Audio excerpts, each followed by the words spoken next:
Let's talk about the 5 reasons you're probably not getting many views. People like to complain, the algorithm hates me.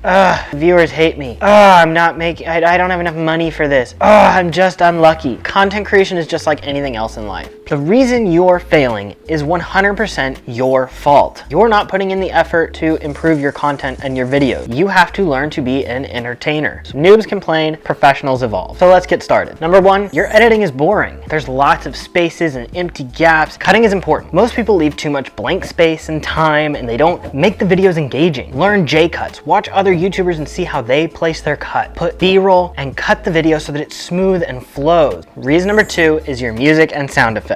You're forgetting them. You're lacking. You're not putting enough attention into them. Your music sets your tone, your mood, and it blocks out some of that garbage in the video. The music just kind of keeps the tone and the mood going, and it gets rid of that awkward silence or the little pops and cracks that you can't quite fix in editing. Your sound effects are important. They reset the viewer's attention span every time one happens. They also suck the viewer in, and using the right sound to paint the whole picture, whether that be a pop effect, a riser, ambient noise, a whoosh, shock, or hit, all of them. They're important. Bith.ai has tons of assets for music and sound effects that you can use free of charge, or you can upload your own and use them in the editor while making your video. Reason number 3, your footage sucks. Always show, don't tell. Use footage to display what you're talking about. It's called B-roll. So if I'm talking about a nice new fancy camera, I'm gonna show you footage of that camera and the features as I say them, instead of showing you me sitting here talking about them. Use gaming clips, memes, B-roll, whatever it is that fits your content, especially if you have a faceless channel. And once again, Bith.ai has everything you need for this, with tons of videos, images, memes, already preloaded for you to use, a massive library. You can also use text. Text is like footage. It's visual on the screen and it engages your audience. Okay, reason 4, your voice, your style, something is just not right to the viewer, whether it's your voice, your pitch, or your delivery, and it's coming off as weak and unsure or begging, you can fix it. Just work on it. Practice talking to camera. Do multiple takes of the same scene. The viewer has to trust you. YouTube is all about trust and building a community, so work on yourself. Reason 5, you're not marketing yourself. You have to put yourself out there. With YouTube, you have search and the algorithm that push you to people, or your video is viral quality. However, that's not quite functional. There are so many videos uploaded every day that you can't rely on that. So what you need to do instead is market yourself. Create a TikTok account and an Instagram account, maybe a Facebook page, a blog, and create more content. Another way to market yourself is through online communities such as Discords, Reddit communities, Facebook groups. Join those, be a valuable member. Don't just go in there and self-promote your content. Everybody hates that. Nobody wants to go watch your videos when you do that. So instead, find a community that's not about self-promotion and other creators, but is about your niche, and then engage with that community. To help you with all of this, you can use Bith.ai. We have our magic resizer tool on there, and you can take your long form YouTube video and cut snippets out of it for use on TikTok, Reels, Shorts, add subtitles to it, and those posts are gonna do more for you than anything you can imagine. Thank you so much. If you enjoyed the video, go ahead, like, subscribe, drop a comment, let me know what you thought of these 5. Do you have something different to say?